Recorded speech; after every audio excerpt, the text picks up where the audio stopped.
You're watching how Leap lets forward Gmail to another Gmail account. Open Gmail in a web browser, click the gear icon for settings, click See All Settings, go to the Forwarding and POP or IMAP tab, click Add a forwarding address, enter the destination Gmail address, click Next, then Proceed. A verification code will be sent to the other account.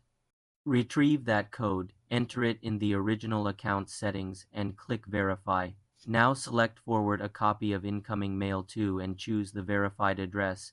Click Save Changes at the bottom. You're watching how Leap lets forward Gmail to another Gmail account. Open Gmail in a web browser. Click the gear icon for settings.